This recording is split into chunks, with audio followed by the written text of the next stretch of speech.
Estamos una vez más en nuestro programa Diálogos de Ciudad. Saludamos a nuestros televidentes y le damos la bienvenida, por supuesto, a nuestro invitado de esta ocasión. Nos acompaña el profesor de la Universidad del Pacífico, Jesús Rodrigo Botina Papamija. Él es profesor del programa de agronomía, es agrónomo de profesión con estudios con magíster en biología. Y él ha venido realizando una serie de trabajos con especies nativas del litoral pacífico colombiano y se ha fijado también en lo que conocemos como especies promisorias, especies que aunque no han sido explotadas económicamente hasta ahora, ofrecen grandes posibilidades de que puedan dársele un uso industrial y por supuesto de manera sostenible. De todos estos temas vamos a hablar con el profesor y para nosotros es un gusto tenerle entonces en Diálogos de Ciudad. Profesor, bienvenido. Muchas gracias, buen día. Profesor, bueno, la presentación un poco de esto que yo acabo de hacer así de manera muy ágil, como los trabajos que usted ha venido realizando en clasificación, en especies que están presentes tanto en Buenaventura como en las goteras de la ciudad y esa mirada que ustedes han hecho de lo que se llaman especies promisorias, un poco para presentarla a nuestros televidentes. Sí, el trabajo que venimos haciendo en la universidad en el campo de la investigación con sobre todo trabajos de grado es por una parte unos inventarios de plantas, específicamente de zonas verdes en un comienzo en el campus de la Universidad del Pacífico, en la zona insular de la ciudad de Buenaventura, en las zonas verdes del colegio Atanasio Girardot. Y otro hemos hecho con sistemas agroforestales en la vereda Zabaletas, aquí del distrito especial. Adicionalmente, pues hemos venido trabajando un poco con las especies promisorias. Es decir, yo dicto un curso que es especies promisorias del Pacífico y a raíz de ese curso pues han habido estudiantes que se han interesado por algunos temas y hemos empezado también a trabajar con esas especies. Y hablamos de estos temas y vale la pena para nuestros televidentes poner en contexto un poco el de dónde surge nuestro interés en fijarnos en el asunto para el caso de este programa, y es que efectivamente escuchamos hablar con frecuencia y se ha vuelto una expresión, un sentido común, un lugar común de que Colombia es un país biodiverso. El presidente actual ha potenciado esa idea con su manera reiterada de hablar de la belleza colombiana y su biodiversidad, y entonces nosotros también terminamos repitiendo esa expresión, pero cuando queremos fijarnos en los detalles no siempre tenemos la información, las estadísticas, la clasificación, y siento que es parte de lo que usted está haciendo, profesor. Sí, pues se dice que Colombia es el segundo país más biodiverso del mundo después de Brasil, pero que Brasil tiene de unas 7, 8 veces más superficie que Colombia, ¿no? Entonces eso querría decir que el número de especies por unidad de área sería mucho más grande en Colombia que en Brasil.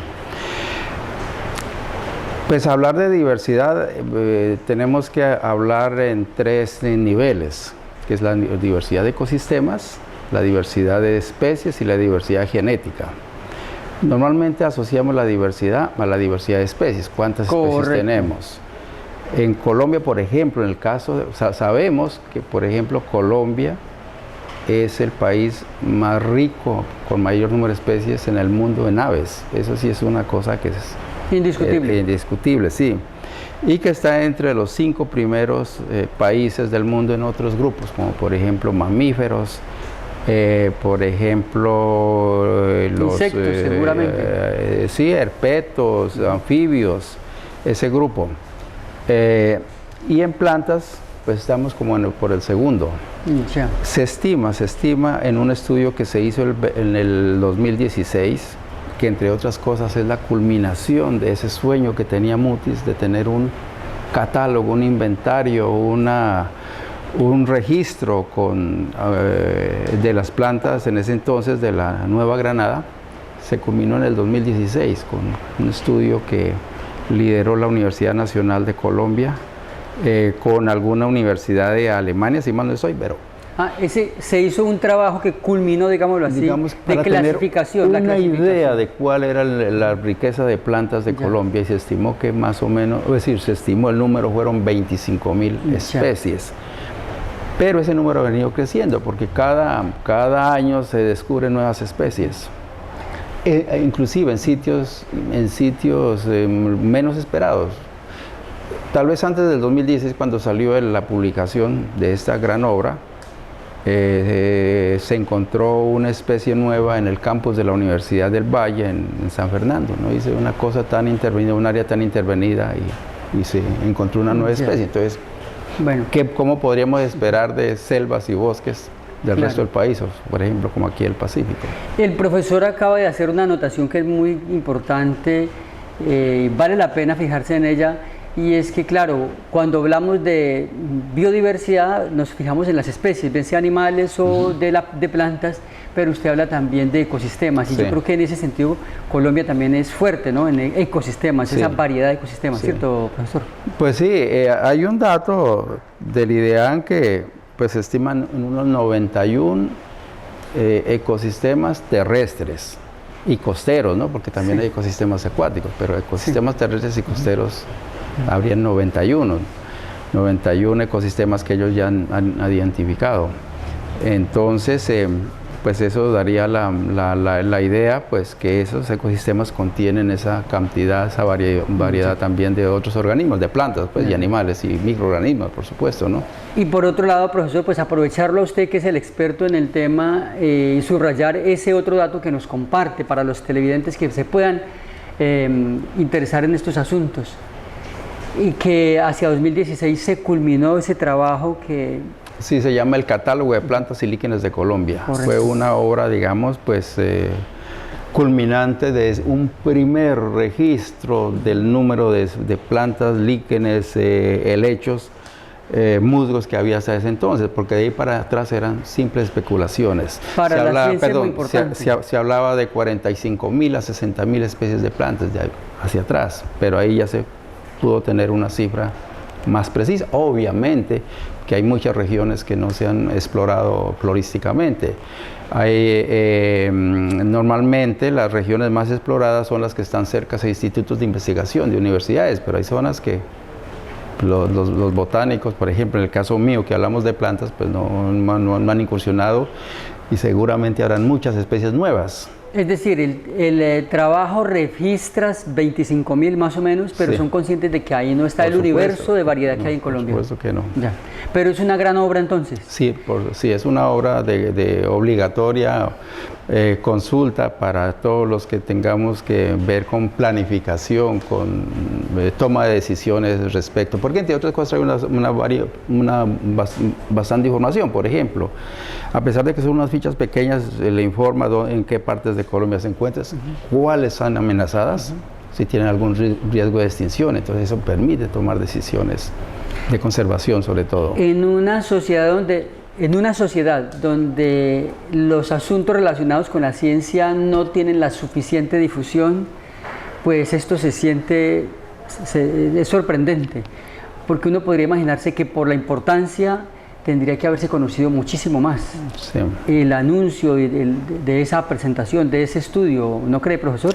Porque ustedes, como que son expertos, llegan a la información, pero el común de la gente no ve esto por las noticias, o no se le da el suficiente peso a los en los medios de comunicación a estos logros. Sí, ahí hay un gran vacío entre la información que se produce producto de las investigaciones y la divulgación a la sociedad, que no es académica, que no está metida en el campo de la investigación.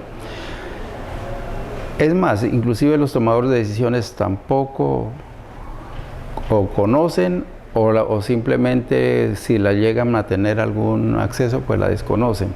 para planificar, porque toda esta información sirve en últimas es para hacer planificación, para tomar decisiones, para un desarrollo, para la conservación, para directrices de pronto, para mejorar condiciones socioeconómicas. Se sigue repitiendo eso que ha venido ocurriendo hace muchos años, de que hay una especie de círculo cerrado en el mundo académico y una separación con respecto a lo que usted llama los tomadores de decisiones y la sociedad, profesor. Sí, a pesar de que, por ejemplo, Conciencias tiene todo por ejemplo, bueno, Conciencias no, ahora le llama el MINTIC, ¿no?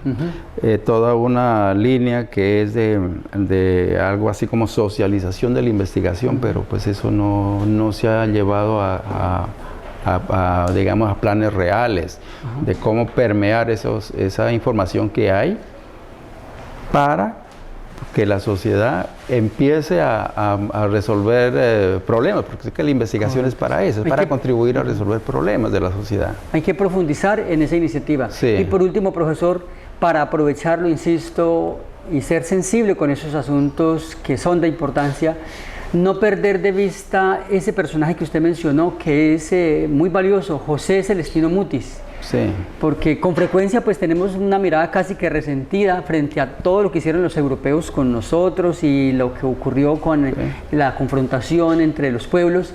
Sin embargo, un personaje como José Celestino Mutis es admirable y en el paso del tiempo antes se agiganta su dimensión como científico. ¿No es así, profesor? Sí, no, y también resaltar, ¿no?, que tuvo todo un equipo de, digamos, equiparable como a los de ahora, de científicos colombianos. No podemos desconocer el trabajo que el Caldas, el conocimiento que tenía, por eso le decían también el sabio Caldas. Hubo zoólogos,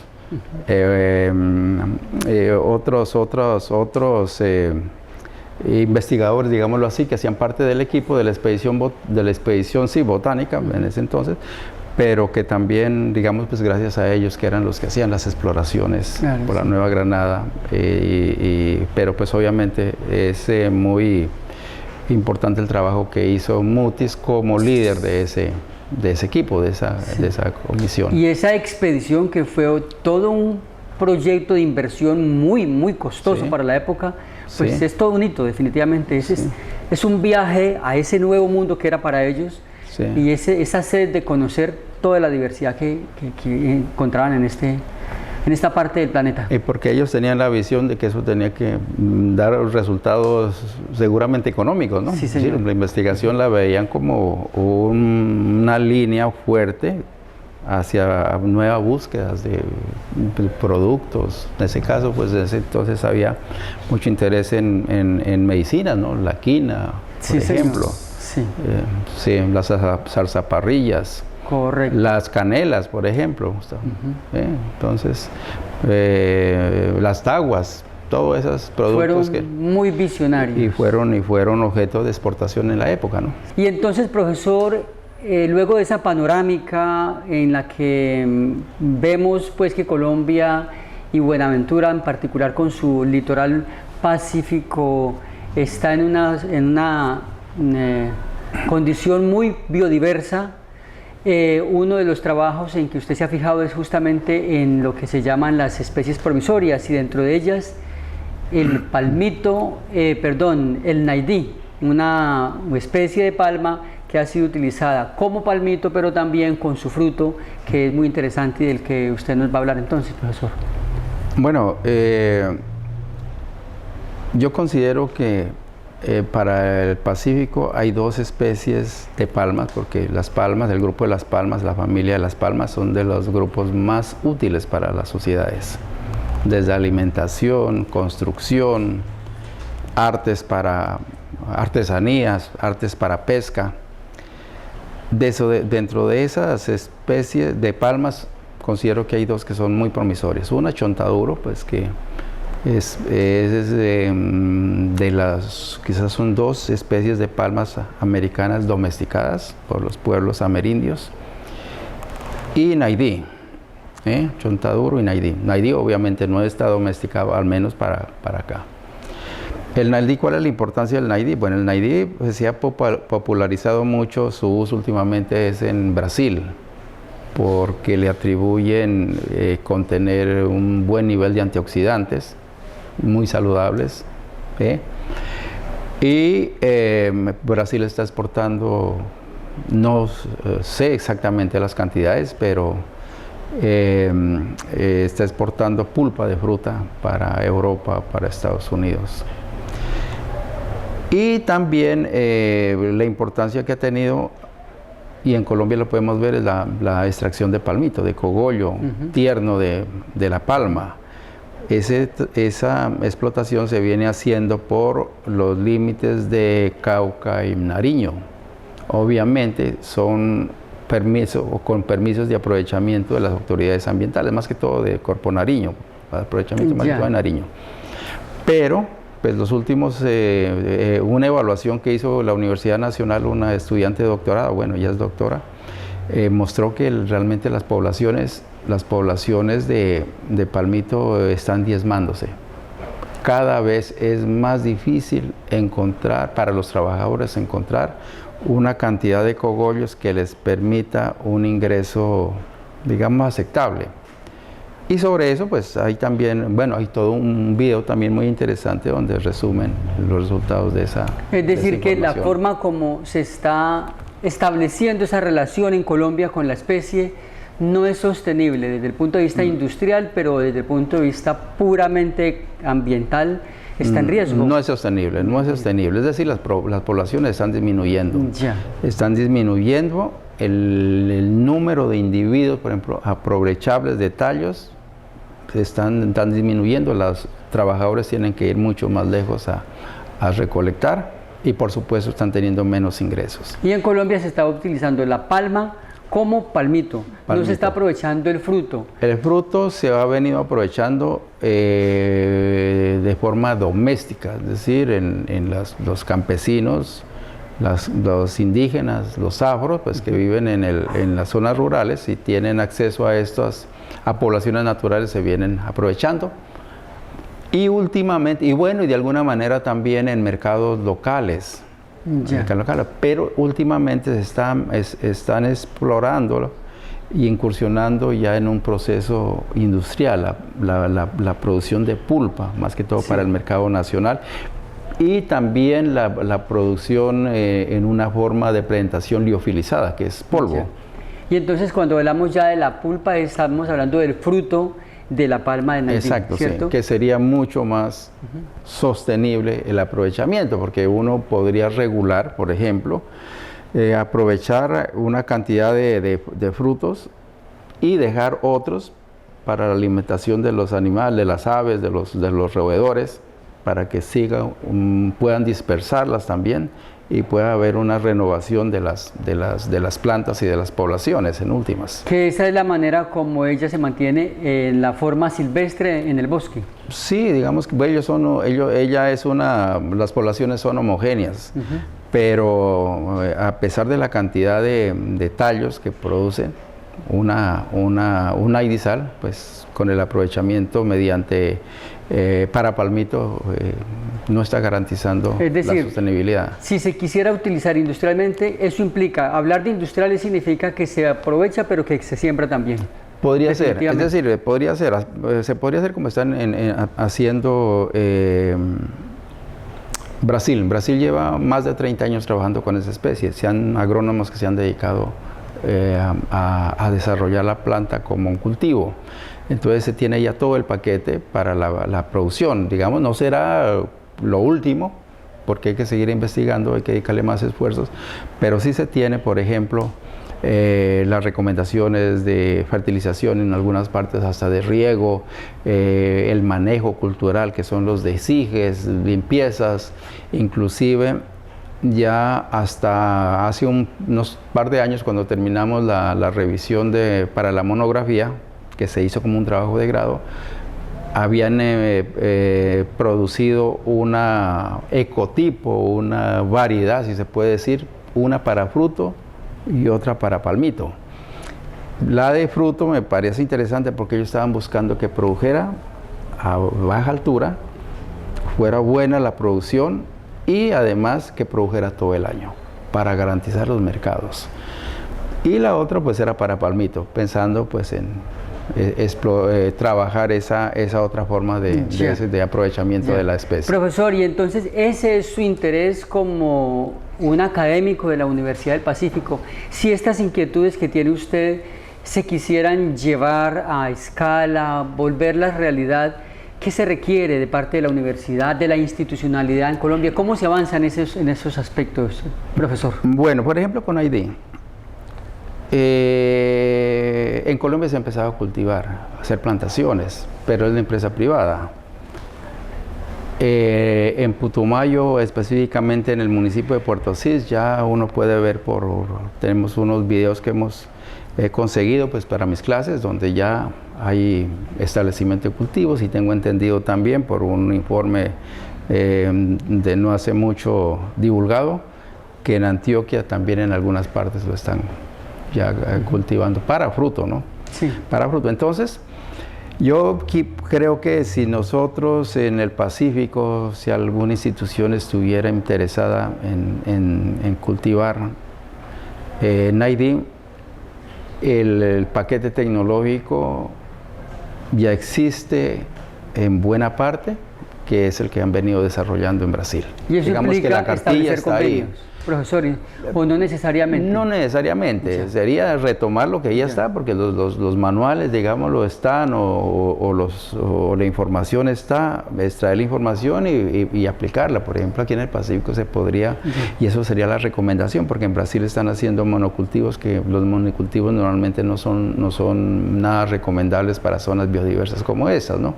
Pero también están recomendándolo como sistemas agroforestales, entonces eso se podría hacer. Ese sería la aplicable para el caso nuestro. Claro, sistemas agroforestales. Pues profesor, nosotros en este programa hemos querido presentar uno de esos tantos trabajos que han venido realizando ustedes con una especie que sería muy interesante de que nuestra comunidad misma incluso se interesara en conocer más. Estamos llegando al final de nuestro programa, profesor. Ok, bueno, pues a mí me parece que nosotros hemos identificado o retomado mejor, porque es que a nivel de Colombia ya hay unas directrices de qué hacer con algunos grupos de plantas, entre ellos están las palmas. Entonces normalmente y específicamente para el NID, por ejemplo, para el caso de Buenaventura y para el Valle del Cauca, o bueno, para el Pacífico, sería poder llegar a identificar dónde están las poblaciones de esa especie del NID y cuantificarlas, cuántas hectáreas. Otro trabajo que habría que hacer es cuantificar cuál sería el potencial de producción de esas poblaciones. Lo otro que habría que mirar es cuáles son las épocas de que se presentan esas cosechas. Eso es lo que se llama fenología, porque todo el año no producen. Lo otro que habría que hacer es empezar a introducirlos ya a cultivos, hacer ensayos de agroforestería. Y entonces esta sería mi última pregunta para el programa. Y entonces, ¿a cuánto estamos de que esas cosas comiencen a hacerse desde la Universidad del Pacífico de manera sistematizada y que ese tipo de preocupaciones hagan parte de lo que se llamaría un programa en la universidad de investigación, por decir algo? ¿Estamos lejos o cerca de que eso suceda? Pues necesitamos voluntad política. Yo creo que se necesita, pues digamos los docentes, los estudiantes podemos tener iniciativas, pero muchas veces no hay los recursos, pues, y esos recursos se requiere tener voluntad y que haya apoyo, ¿no? Ya serían, pues no sé, otras instancias a nivel regional, no sé si el Instituto de Investigaciones IAP o Mis Ciencias que pudiera apoyar ese tipo de iniciativas. Bien, profesora, a usted muchísimas gracias. Bueno, muchas gracias. Igual a nuestros televidentes les agradecemos por habernos acompañado hasta acá, les dejamos la invitación a buscar más información acerca del tema que hoy nos ha brindado el profesor Jesús Rodrigo Botina. A ustedes mil gracias y nos vemos en nuestro próximo programa.